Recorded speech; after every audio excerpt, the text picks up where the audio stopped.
And good afternoon, everyone. Thank you so very much for joining us. My name is Sabrina Lamb, and I am the founder and the executive director. Oh, one second. One second.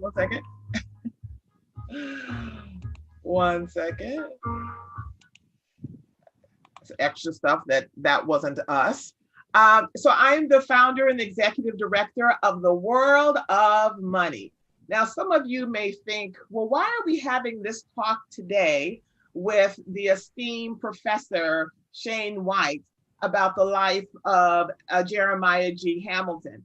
Well, for the last 16 years, we have been committed to providing immersive financial education for children ages 7 to 18. And from our perspective, financial education also includes financial history.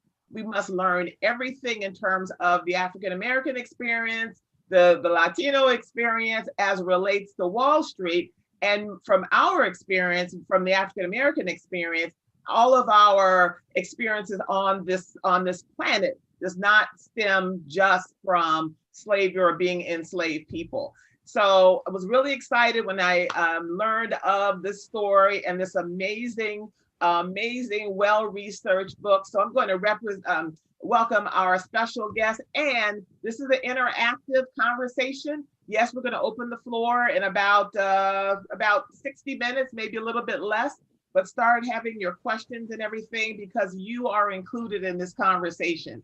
So I would like to introduce Shane White, who is the Challis Professor of History in the Department of History at the University of Sydney in Australia. From 2011 to 2015, he was an Australian Research Council Professorial Fellow. Shane's research and area of expertise includes United States history, African American history, and the history of New York City. He is a co-author of Playing the Numbers, Gambling in Harlem Between the Wars, The Sounds of Slavery, Discovering African American History Through Songs, Sermons, and Speech, and a collaborative project, The Year of the Riot, about Harlem in 1935. So as I said, for the next 75 minutes, which is going to include your questions, we're going to learn the story from his well-researched bestseller, The Prince of Darkness, the untold story of Jeremiah G. Hamilton, America's first Black millionaire. Good day, mate. Hello and welcome, Professor Shane. Good day. Thank you very much. Thank you so much for getting up so early in Australia. We really appreciate you being here. No worries at all. So we're going to take a journey, everyone, from the Caribbean to New York, to upstate New York, to New Jersey, back to New York, to Brooklyn. Tell us, Shane, who was Jeremiah G. Hamilton when he boarded that ship from St. Croix to New York City?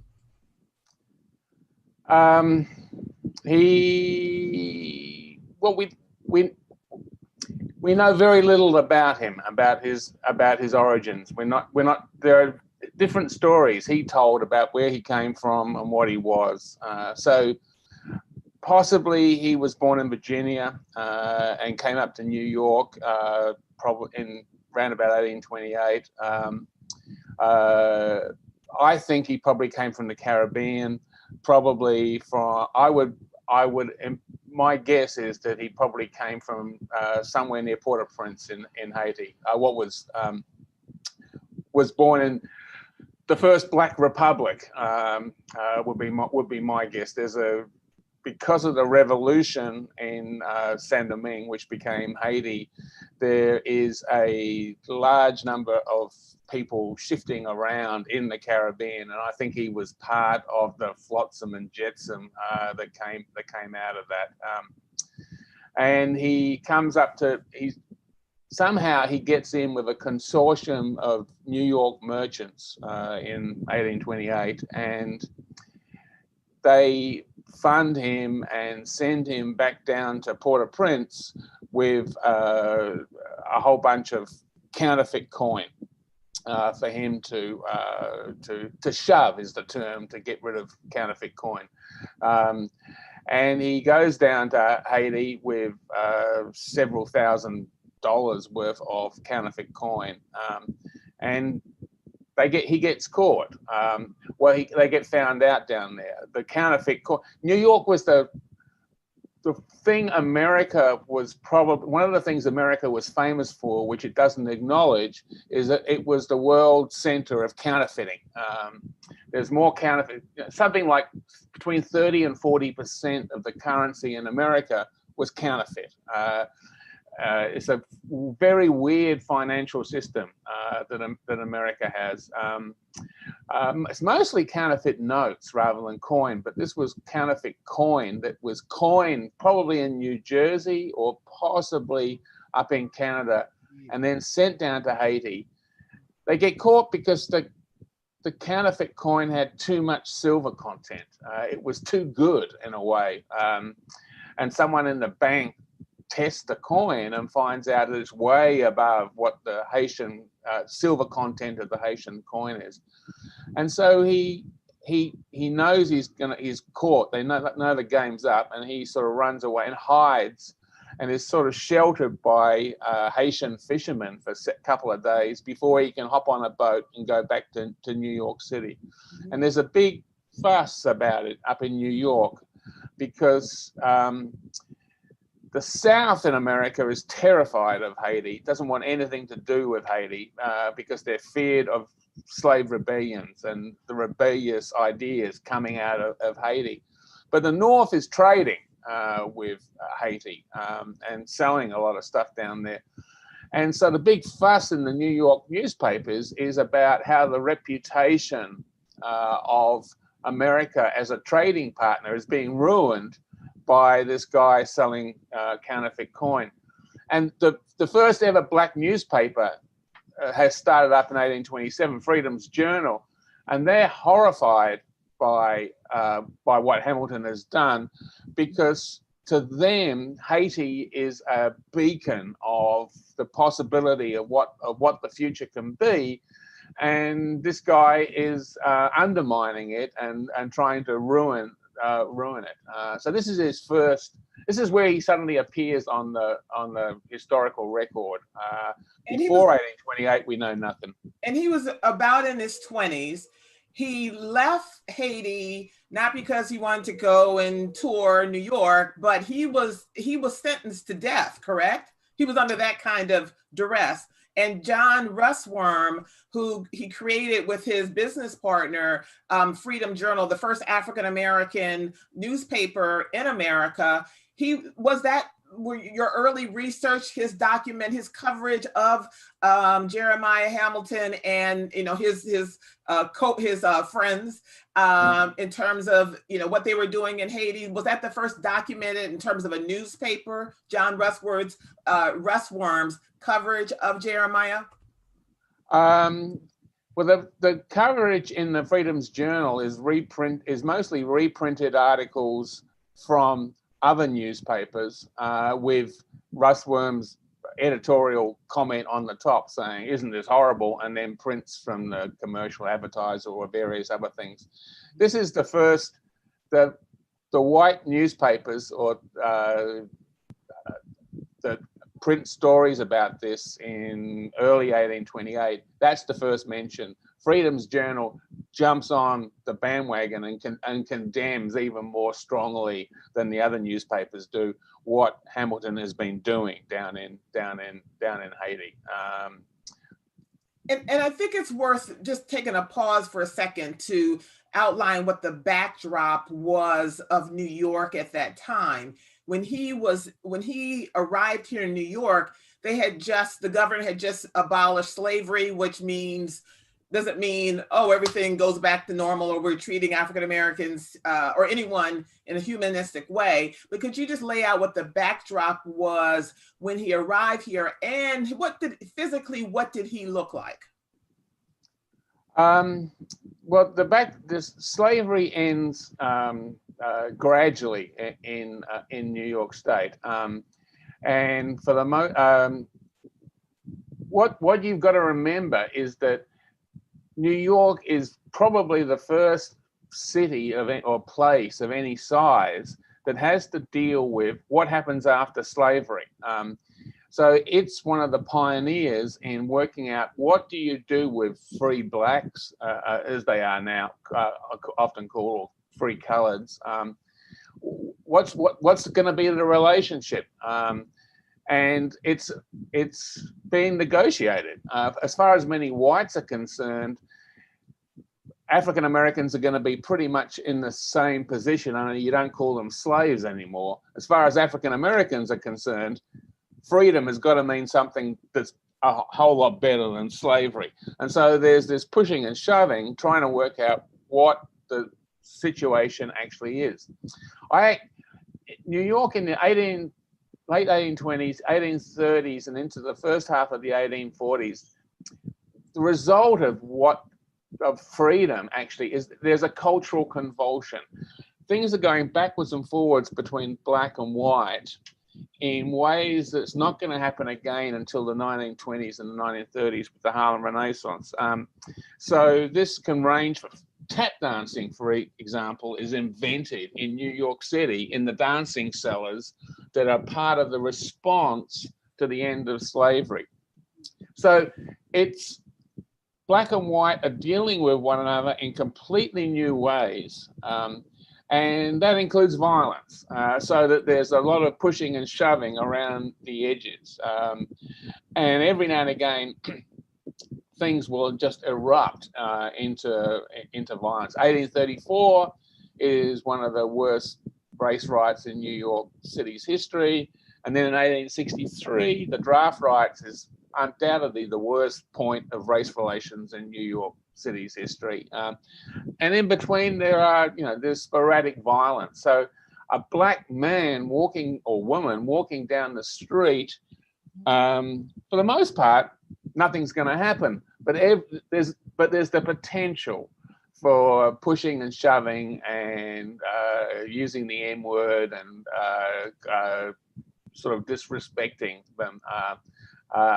On the other hand, blacks are now free, and there's this ebullience of African American culture expressed in dance, in clothing, so you get long accounts of blacks walking up Broadway wearing what seems to whites outrageous clothes and top hats and twirling their sticks and not giving the wall, as in not moving into the street and allowing whites to walk closer to the wall, because the streets are full of water and crap, basically. And so the further you can get from the street when you're walking down the sidewalk, the more likely you are not to get covered in the stuff being put up. So blacks are not giving the wall to the whites anymore. So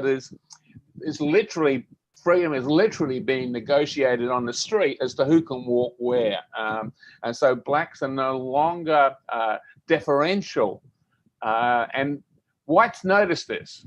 And so the newspapers, there's a constant litany of complaint about the way blacks just aren't behaving the way they used to, is the sort of tone of this lament.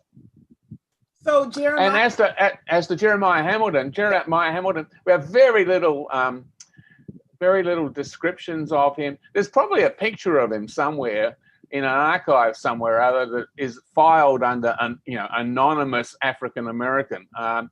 But this one account calls him a dark mulatto. Mulatto being a reference to a mixed race person. So his skin color was possibly dark. What he's notorious for is that he actually, when he arrives in New York to live in the mid-1830s, he shaves his head and wears a wig. So he's famous for his long flowing, quite spectacular wig. Mm-hmm. He had a sort of a high-pitched voice, which sort of was distinctive and could be heard.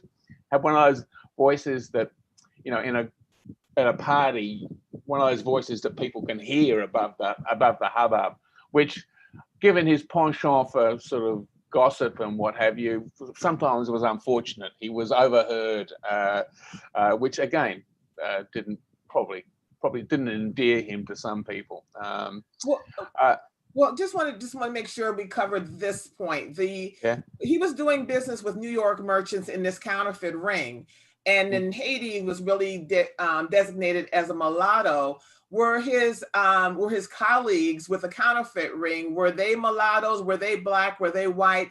And when he arrived, and it seems like in your book you stopped short of saying that he was passing. That he was never passing. He was just himself. Is that accurate? Yeah. I think he was that dark mulatto. I think he was too dark to pass. If you, I don't think he could. And everyone knew him. So he is notorious from the 1830s on. He's called the Prince of Darkness or N-word Hamilton or things like that. So there was no way he was going to pass. The merchants he's dealing with remain anonymous. I have suspicions as to who one of them was, at least one of them was, but they're white. So he is the front person for a bunch of whites going down, which is quite remarkable. You'd love to have been there when he was rounded up for this, because he was 20 years old, which you started work younger than you do nowadays often, but still 20 was very, very young to be put in charge of this. He must have, he was very, very talented. He was a talented guy. I would love to have met him. I admire his skill and his ability to do things. He reminds me of sort of one of those very smart young black kids who ends up to, either being a drug dealer, a basketball player, or something or other, who goes into something. There are constraints on what talented young African Americans can do in American history.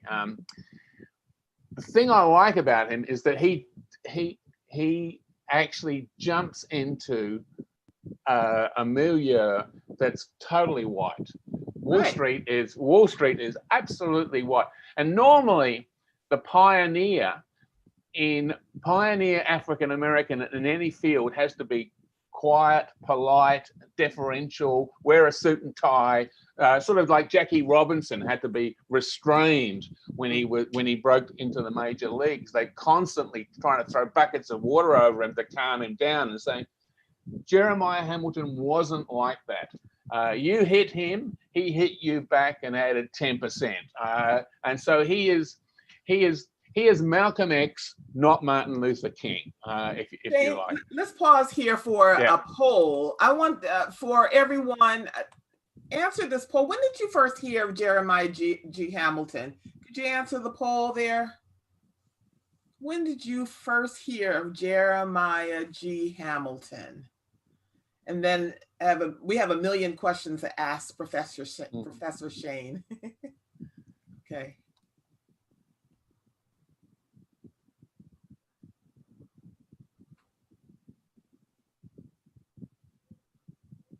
When did you first hear of Jeremiah G. Hamilton?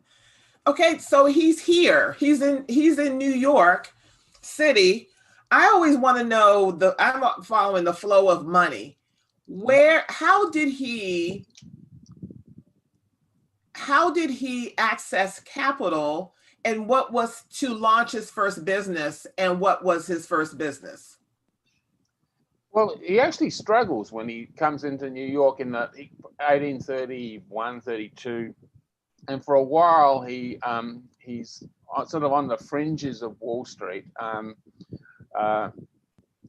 He actually makes his first money by, again, and it's fraudulent. You got to remember that Wall Street, there are almost no rules or laws on Wall Street. The place was a place of dog eat dog. And he has shipping ventures. He over-insures the shipping ventures and then arranges for the ships to be sunk. So he can. But where did he get the money? Where did he get the money to do this? It's again, we don't know. He had money. way I traced him was through lawsuits in the 1830s, Right. when he or insurance companies are suing him or he's suing insurance companies. He puts together stuff. I don't know. He's borrowing money. And so some of those lawsuits are because he hasn't paid money back, or he owes money, or things like that. So it's actually so one place where I know he got a lot of money was in 1835. A bunch of white guys go to him and give him $25,000, which is the equivalent of $10 million now, right. An awful lot of money, to invest on Wall Street, in the share market, bond market, whatever. And what actually happens is that the biggest disaster in New York history until 9/11 occurs, and there's a big fire down in the business end of town, and almost 700 houses burned down. And those 4 white merchants, their premises were burnt down, so they got no paperwork left. And those four white guys go and see Jeremiah Hamilton and say, "We're ruined. We've lost everything, but at least we've got the $25,000 we invested with you." And he sort of looked up from the desk and said, "What $25,000? And they had no paper. And he walked away with that $25,000. That's the money he uses to invest in real estate in what is the biggest real estate boom in American history that's occurring in 1837, 36, 37. And he buys a whole bunch of land up in Poughkeepsie. And Astoria, Hollis Crow, yes, now Astoria. Mm-hmm. Yep. So he buys, Astoria and Poughkeepsie. And New Jersey. He bought a mansion in New Jersey, correct? That's in the 1840s. That's a few years later. But the initial plunge in 1836, 37 is in what becomes Astoria, and then up in Poughkeepsie. The whole world in 1836, America from Florida to Maine is just going insane over real estate. There's this incredible boom going on. So you get accounts in the newspapers of saying the share market is just dead, but the real estate market is just ridiculous. Like town lots, as in vacant lots uptown, are sort of doubling in price in 2 months, type of that sort of stuff. And inevitably, as happens with every boom, it busted.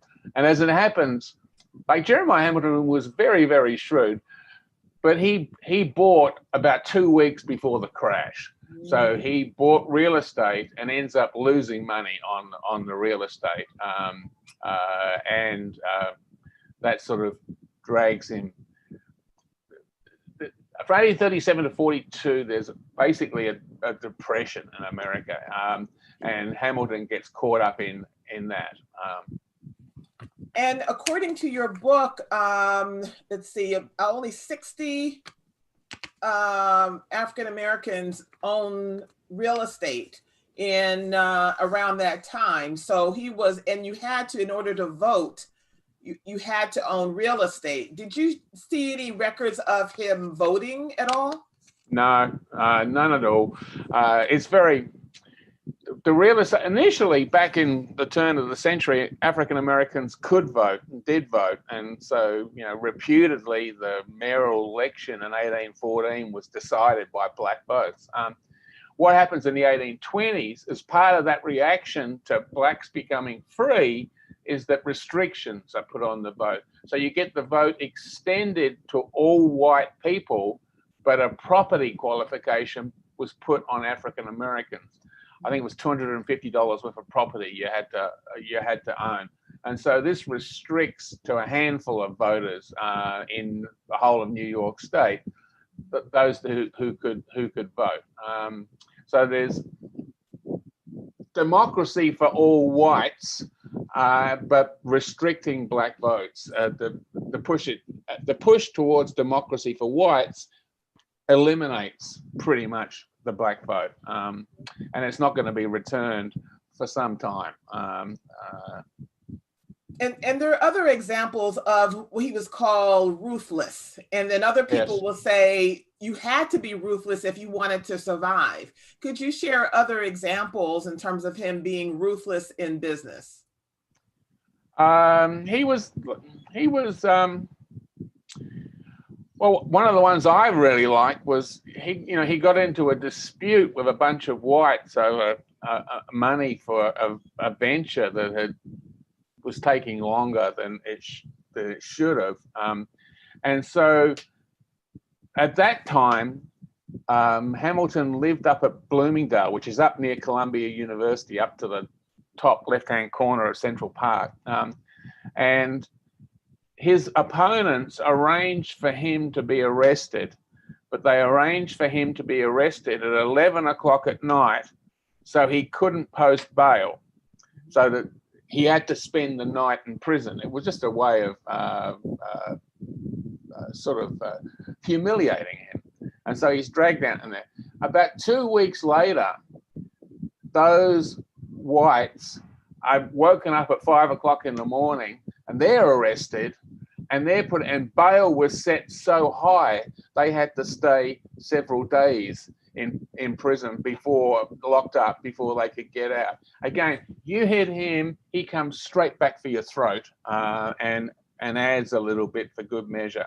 So that's the sort of stuff. Like, business is not just buying and selling shares and what have you. There's a whole range of activities, and so the courts, and in this case prison, are sort of part of the spectrum of what's going on.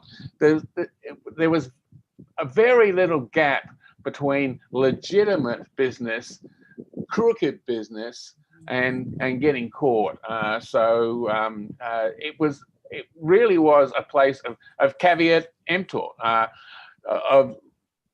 You had to look at what you were buying all the time, and trust no one. Always count every bit of money that comes towards you, so that everything is up for negotiation. It's on the one hand, New York is taking off. At the Erie Canal in the 1820s, New York has become the financial center of America, and the population is just zooming away. So in 1830s, 200,000 people living in New York. It's 500,000 by 1850. So New York is taking off. It's boom and bust. It's rapid expansion. There's this incredible sense of liveliness and stuff on the streets. Hamilton jumps into this world, embraces it with enthusiasm, and is just that little bit more pushy and ruthless than white people, because he had to be to survive in that world. And there was tension between Jeremiah and the Black community. Talk about that. Well, freedom, right from when we were talking at the beginning about the counterfeit thing, Freedom's Journal was unhappy with him, to put it mildly. He doesn't associate with other African Americans. He marries a white woman. He doesn't live near blacks. Even his charity cases, like his very good friend Benjamin Day, he has a poor woman living in his house and helps her, but she's white, not African American. His best friend is white. He hangs around with the newspaper people, particularly at the Sun, and is seen walking home from a pub arm in arm with a white man.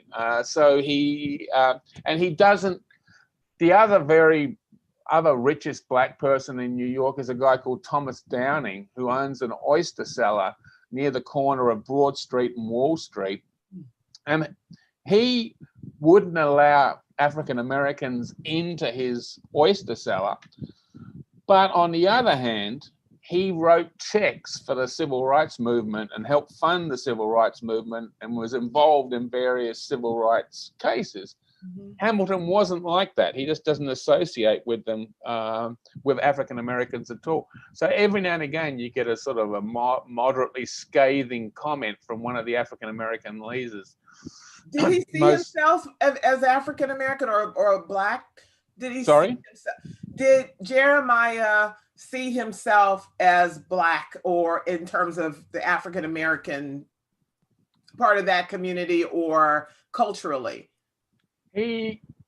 Not culturally. It's very difficult to see. You know, most biographies, if you go and read a biography, are based on diaries, oral histories that allow the author to get inside the head of Jeremiah Hamilton. I have got very few words directly from Jeremiah Hamilton's, just that 15 words probably from Jeremiah Hamilton's. I have to try and work out what he thinks or what he's doing from his actions. Right. And so this is difficult. So my guess is that he didn't identify with African Americans at all. And what we have is those occasional things, like he was the person who desegregated Delmonico's, for example, the fancy food emporium / restaurant. And that was, I don't think that was an attempt to desegregate it. So he didn't think about it as desegregating it. He just wanted to behave like his white peers were, and just sort of imperiously strode in there and expected to be served. So he was aware he was Black, and he was. I think he would. And he's married a white woman. A white girl. He was when they first got together. She was like 14 years old, and he was in his late 20s. Mm-hmm. Every time he walked down the street, arm in arm with and he ends up. It's a stable relationship that lasts for 40 years. They have 10 children. But every time he walks down the street, arm in arm with her, he's going to be he's waiting for the incident to happen, some sort of racial, because race relations are very sensitive, and there's few things that are more of a red rag to the bull than a Black man walking down the street arm in arm with a white woman. So he was like, so he's aware that that's a red rag to the bull, and I think he was waiting his whole life for some sort of racial incident to it, which eventually it does in the draft rights in 1863. Start putting your questions in the chat. I'm going to definitely open up the room very soon. I'm curious. I'm always curious about stories of access. And so he was a broker. He was an insurance broker. He owned real estate, Astoria, Poughkeepsie, a mansion in New Jersey, lived on East 29th Street for the remainder of his life. But how does one, and that's a problem even today, how did he access the markets where he was able to buy stocks and be a trader at that point, when all these years later, we're still talking about access? Again, it's difficult. He had access. He didn't ask for permission to do much. That's what it sounds like. Yeah, he didn't. What we know is he had access. Yeah. And the interesting access issue was whites trying to get his advice on what stocks to buy. They were sort of scrabbling around, sending him, and we had, through one lawsuit, they're sending him cases of champagne and fancy cigars in order to get him to allow them to invest their money with him. So you have this weird thing of a black man in the 1850s and 60s giving advice to whites on what stocks to buy, and many of the stocks are railroad stocks or steamship stocks, when he often wouldn't be allowed on the trains, Right. or would be segregated off somewhere or other on the boat. But his advice was seen as being really good. He was a hot person to go in and invest your money with. Now, there's still a crooked element to what he does, in that he had this habit of, if shares went up, then the profits was Hamilton, but if shares went down, then his clients socialized the loss, if you like. So and there are disgruntled clients who were going to be suing him in the 1850s and the 1860s. But he weirdly, he becomes more respectable in his old age, so that by the 1860s and the 1870s, he's sort of seen as being, and by then he's one of the older people on Wall Street. He's sort of one of the older sage people that people went to for advice. Everything wasn't, zippity doo dah, because at one point he did lose everything. I mean, he worked to get it back, but talk about that, so that we're not just painting a story where everything was just wonderful, that he had financial issues as well. Yes, he did. And if we go back to the 1830s, he invested heavily in real estate about a week before the market plunged. His real estate investments would have been fine in the long run if he could have hung on to it. But he was also dealing with buying sugar in the Caribbean, and he had given money to someone else to pay a debt, and that person went bust, and therefore his debt wasn't paid. And so someone else as often happens when the market goes down, someone else failing ended up dragging him down. And for 4 or 5 years there, he's fending off bankruptcy. What actually happens is there are so many bankrupt people in America that the federal government introduces an experimental bankruptcy law for about 12 months in 1841 or 42. And this is very generous to the bankrupt in terms of it's an easy way out. And that's part of the reason it was closed down after 12 months. But on the 5th day that this law is in operation, Hamilton goes bankrupt officially. And what he did, again, as I said, there were so many people going bankrupt, and all the bankrupt's assets were being auctioned off. And so he goes bankrupt and then buys back some of his assets for about $10. So he buys back some of his real estate and stuff. Even the way. The interesting thing here is you would think of the pioneer sort of in any area, sort of feeling around, not quite knowing how it works, but he is operating in the most savvy fashion possible. He is at the clever end of this, of knowing how to exploit this new bankruptcy law in the fashion. And you're in limbo for about 3 months while you're going bankrupt.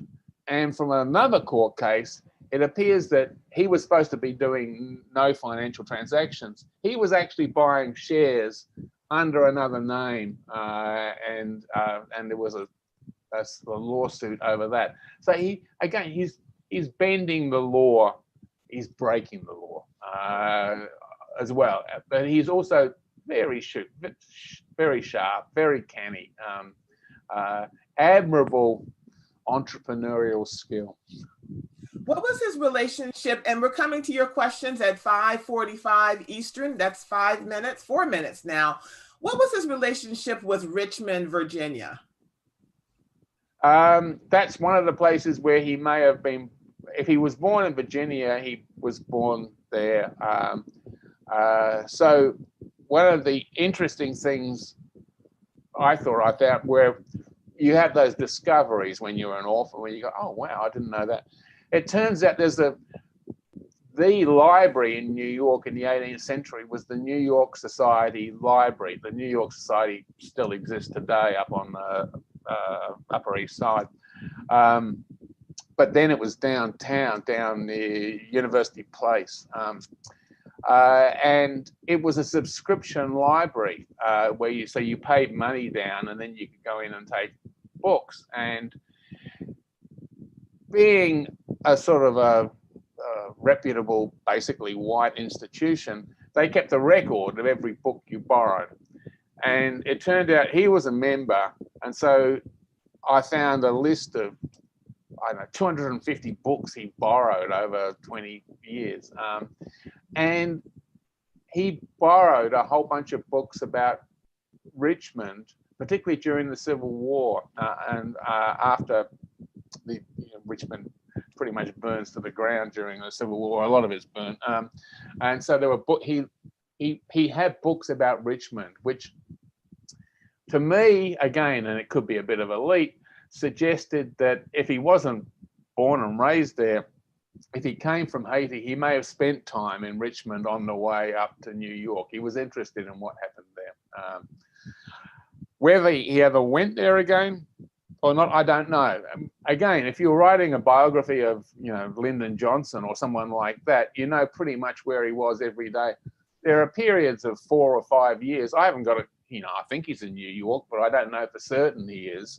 So he's a slippery character to write about. Right, and you document, for example, his daughter in the census when she would answer different places where her father was born and so forth. So that just multiply or just adds on to the mystery. But you do know he never returned to Port-au-Prince, correct?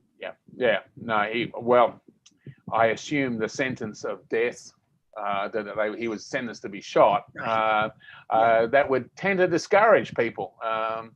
Like there's another mystery too. Like his name is Jeremiah G. Hamilton, and in all the years I worked on the book, and if you look at his signature, he had this wonderful signature with flourishes and curlicues, and it centers on the G. The G is important to him. He doesn't sign Jerry Hamilton or Jeremiah. It's Jeremiah G. Hamilton.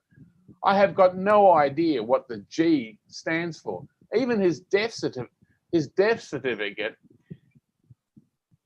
on the instructions on the New York death certificate say, fill out his name in full here.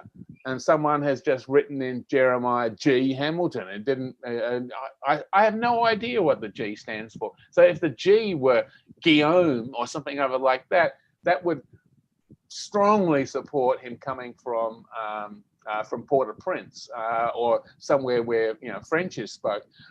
But I got no idea if it's just Gordon or something. Then that's not so. So I have no idea. So there are still large areas of his life that, because he's an African American who is forgotten by history, that we know nothing about those areas. On the other side of the questions from our guests, would love to hear you talk about his will. I love that he had a will and what was in it. Who has questions? Please raise your hand, and I think you can actually speak. Does anyone have any questions? Yes, no, yes? Raise your hand if you have any questions, or if you don't want to speak, put your question in the chat.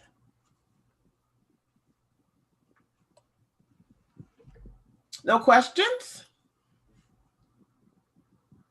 Okay, so then let's talk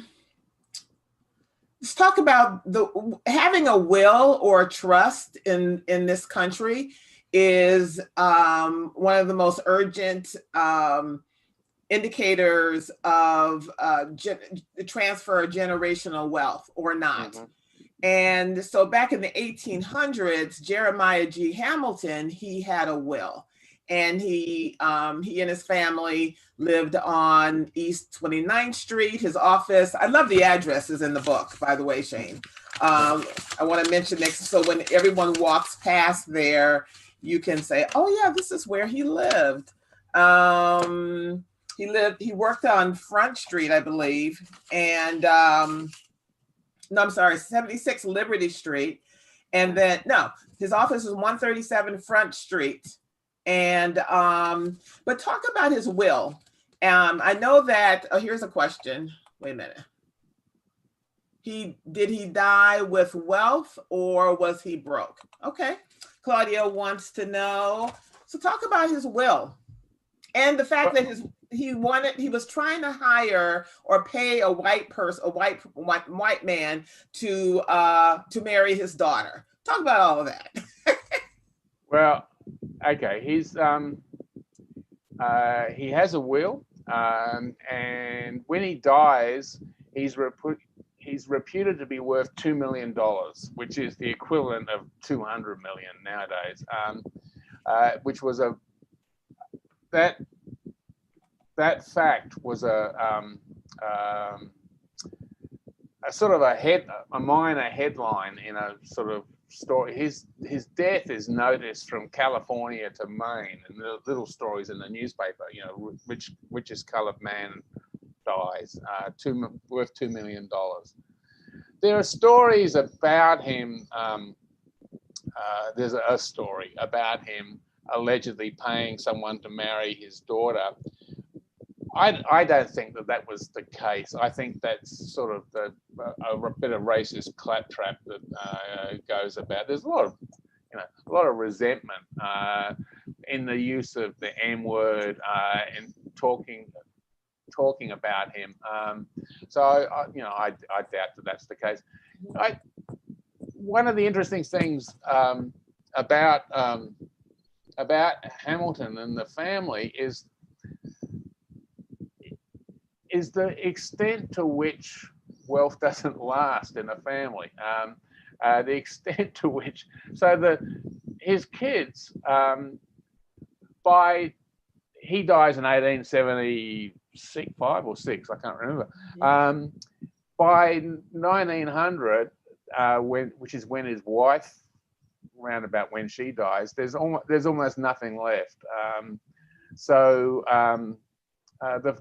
The wealth just, some families, the Rockefellers, have generations and generations of wealth, but there are lots of white families too that were rich, and then the whole lot just sort of disappears. And that sort of happened with Jeremiah Hamilton. His family disappeared, and of all his children, only one of them had children as well. So it died. The family sort of dies out. And when I was writing the book, I got in contact by a descendant who lived in France, and she had no idea she had a black ancestor. So that the family passed, whether consciously or not, in France, and there's one photograph in the book which is of one of Jeremiah Hamilton's daughter, who was the great grandmother or whatever of the woman who got in touch with me, who has since been to New York and been to Jeremiah Hamilton's grave out in the cemetery. Greenwood Cemetery in Brooklyn.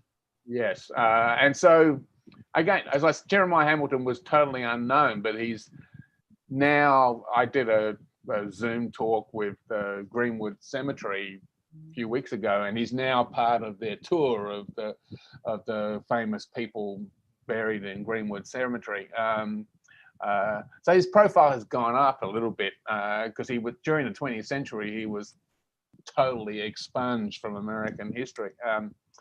Are we talking about wealth? So when he died, he was wealthy. He was a millionaire, which was rather more important then than it is now, because $1 million was worth a lot more than it is today. But the wealth did not last long in the family. His kids, I think, probably lived off the wealth and ran it down, so that there was no, there's no Hamilton University coming out of Jeremiah Hamilton's fortune, like there was with some of the famous white families who amassed large sums of money. Melissa's asking, did his children continue his legacy with interest in the stock market? Any idea what career pursuits they had?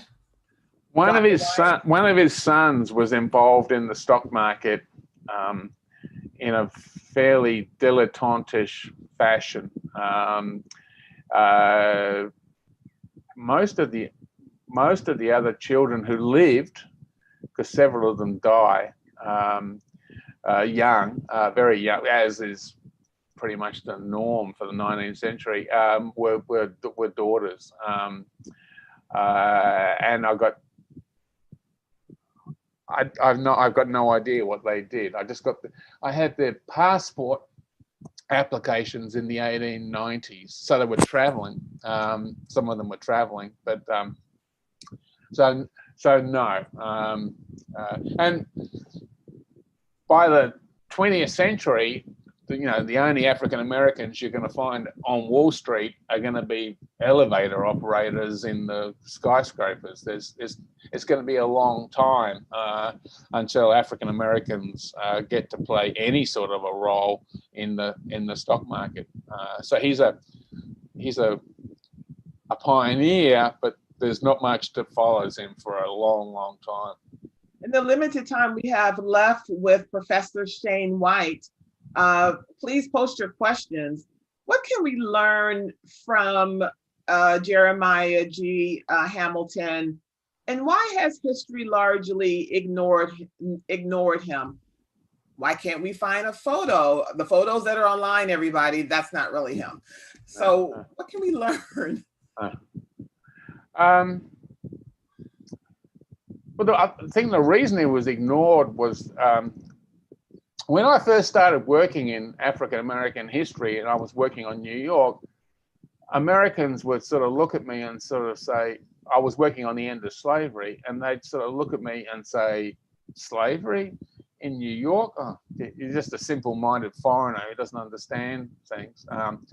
That has changed, and now people are aware that slavery existed in New York. Like even professional historians would sort of look at me, sort of, really? You think you can write a book about that? Now the story pretty much is there was slavery in New York, slavery ended, and blacks were poor and were at the bottom of the heap, and we're waiting for the Harlem Renaissance in the 1920s and the 1930s before black history becomes interesting. So Jeremiah Hamilton, who is in that period when blacks are poor, is an outlier, he's rich, and so he doesn't fit the pattern. He also doesn't fit the pattern because he's not writing checks for the civil rights movement, he's not involved in black rights, so he doesn't fit into he's not like James McCune Smith or various other black activists. So he just doesn't fit. And that means that very quickly after, like in the 1850s and 60s, he's well known. But after his death, he's forgotten very, very, very quickly. So in the 20th century, and thanks to Google and digital stuff, an awful lot of print is now searchable online. There are 4 mentions in print of Jeremiah Hamilton in the entire 20th century, and 3 of them have him totally factually incorrect. So he just sort of disappears without trace. What can we learn from Jeremiah Hamilton? How can we amass a fortune without being, corrupt? A little bit of Well, corruption. Or line well, a little bit of corruption. A little bit of corruption always helps, whether you're white or black. What can, like what I think I too often African American history is it's either saints or villains. It's either Martin Luther King or it's Nat Turner. And I think there's the full panoply of human life that exists in African American life too often is forgotten about. I think he's in the middle. He's a bit of a villain. He probably was never a saint, and he hoes out a life in New York that is interesting and doesn't fulfill. I love the way he breaks stereotypes, the way he is so aggressive. The stereotype of sexual relations between black and white is usually of white males and black females. If it's the other way around, if it's black males and white females, it's seen as being a fleeting relationship that doesn't last. His lasts for 40 years, and he has 10 children.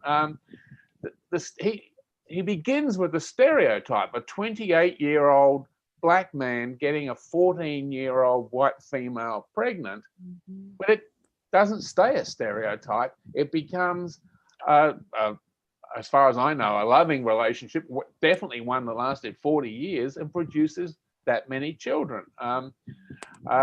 So he's a human being, and looking at his life enables us to get away from some of those stereotypes that to this day bedevil any public discussion of race relations in America.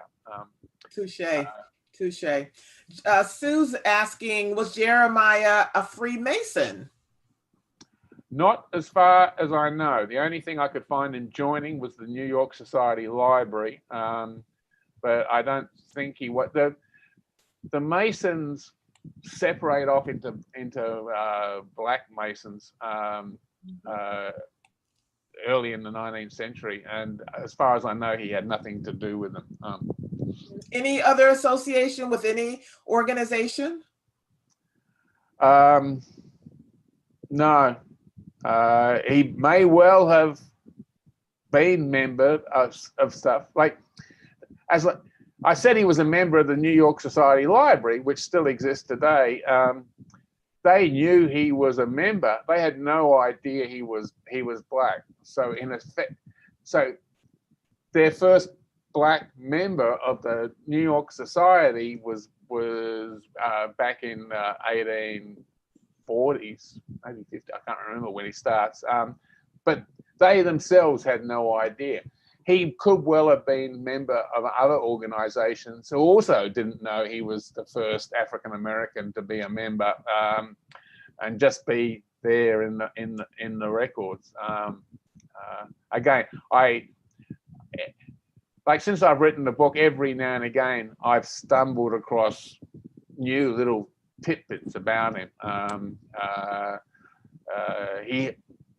When he's struggling, going bankrupt, in the late 1830s, there's a fire on one of his buildings that he owns up in Poughkeepsie, and it was one of those.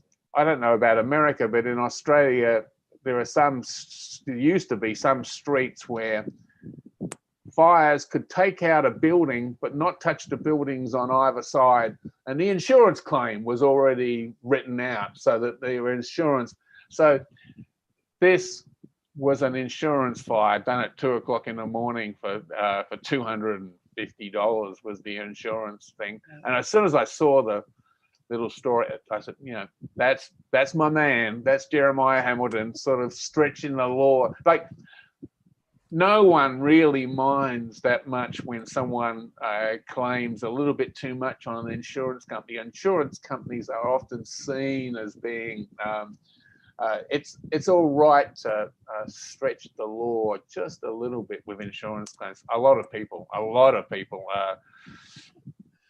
flirt the law, but They burning down a building or sinking a ship is definitely well over the over the law. So every now and again, bits and pieces surface, and I'm hoping sometime somewhere someone's going to come up with a photo. There's probably a painting of him somewhere too. I imagine he would have had a painting done of him that's probably anonymous African American stuck in somewhere, someone's attic or in a museum somewhere, but it's never put on display. Yeah. There's, we have about 10 remaining minutes. Definitely want to hear your questions or comments, everyone that's joining us. And thank you so much. And Professor Shane White is with us from the University of Sydney in Australia. Thank you so much for getting up so early in Sydney. This is a great conversation. I have two questions. It takes, I've written books. It takes a lot of emotional and intellectual energy to focus on one subject or person. Why did you decide to dedicate years in the research and the writing and the editing of this person? And it's a lot. So why? You can choose anyone. Why him?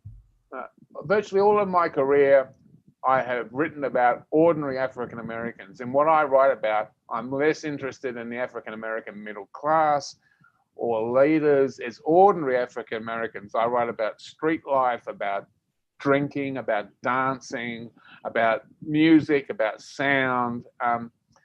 I stumbled across Jeremiah Hamilton in reading New York newspapers. I came across a mention and I thought, it was a reference to N-word Hamilton and a fraud for $50,000.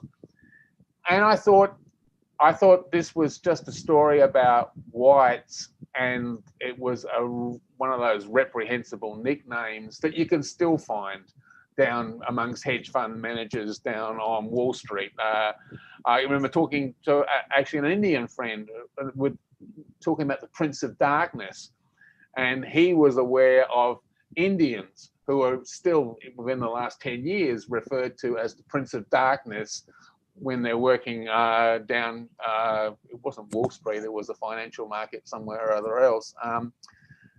So I thought, I just took a note of this guy when I was reading in New York, and when I got back to Sydney, I looked up my own research and found I had another reference to this guy, and he was definitely black. So I kept on, once I was aware of his name, I kept on bumping into him over a year or two when I was reading stuff. And I got more and more interested in him and wondered if I could use the techniques I used to write about ordinary African Americans to write about someone who wasn't an ordinary African American. And the turning point came, I was in New York working in the New York Municipal Archives. And on the 7th floor is the New York County Clerk's office. And I went up there and they have court records and business records. And I went up there and it's full of lawyers, gophers and people racing around. And I said, have you got anything on Jeremiah Hamilton? And the guy waves me over and says, over there. And there's a index and I look and there's no mention. And something was wrong. So I went 6 months later, I went in again and said, Jeremiah, and he looks at me and my accent apparently confuses some people. And he said, oh, and he writes down 1910 to something or other over there, sort of talking slowly because I'm a foreigner. So I get his pen, I cross out the 1910 and I go 18. He goes, oh, come around here. And he takes me around the corner and there's a computer that someone's stolen from a museum. It's so old. And he says, what's the guy's name? He types it in. And it turned out they had 35 cases that Jeremiah Hamilton was involved. And as soon as I saw those cases and started reading them, I knew that there was a book there. So my aim was to try and write a book without having an autobiography to help me or a cache of letters that the New York Historical Society had archived away, to write a book about a man who had been totally forgotten. And it was fun. I enjoyed writing it. And of all my stuff that I've written, and I've written a fair bit, it's been the one that's excited the most interest. And people tend to read it and say, why isn't there a film about this guy? Which is a question I ask you. The last that I heard that Don Cheadle was developing a script. What's going on with development? I don't know what developing is going on, but he has optioned it, and he just renewed the option a few weeks ago, and he emailed me saying that he's a busy man and he's got lots of different programs to make, but in between he's trying to raise the money and what have you to get someone to finance it, which I think would be fun. I think he would be an interesting person. That's partly the great thing about talking to John Cheadle when he was, he and another actor were sort of bidding for the rights, was he had read the book and read it closely. Like, often I've been interviewed with people who read the blurb on the back and that's it. He had read the book and knew it in detail and had been thinking about it. So it was, and he's utterly charming. So it was flattering in the extreme. It was a Saturday morning and I was floating on clouds for the rest of the day after talking to him. I think that, the great John Cheadle had read my book and enjoyed it. So. Well, thank you so much for dedicating your expertise, your scholar, your everything to it, because it's a really brilliant. I have made some conclusions that he was from the Caribbean because, as you say in the book, he was fluent in French, and that may not have happened if he was born in Richmond. But everyone from Richmond, don't send me emails about that. But if there aren't any final questions, again, are there any final questions, everyone? Thank you all for joining us. Anyone, any questions? Where can we reach you? Where can our guests reach you? Our attendees reach you? Best way to get me is email, and if you just hit Shane White and then the University of Sydney, I've got a page there and you'll see my email number and you can get in touch with me that way. Sue's, this final question, Sue's asking, if we follow Jeremiah's template path to wealth today, for example, insurance industry and Wall Street, et cetera, would we become wealthy? Possibly. It's in the lap of the gods, isn't it? You have to remember, he was driven by that desire to be rich, and he would brook no opposition to him, and just sort of rode roughshod over anything that got in his way. So I don't know whether you would need the same determination to become rich that day. But America famously supposedly is the land of opportunity. So quite possibly, yes. I'd certainly urge you to try. Well, we encourage you, Sue, particularly if you have children, to enroll your children at World of Money. It's going to be virtual this year, so make sure you sign up for our newsletter at worldofmoney.org or worldofmoneyonline.org. Professor Shane White, again, thank you so much for joining us. Everyone in the chat, thank you so much for joining us. And until next time, see you soon. Thank you.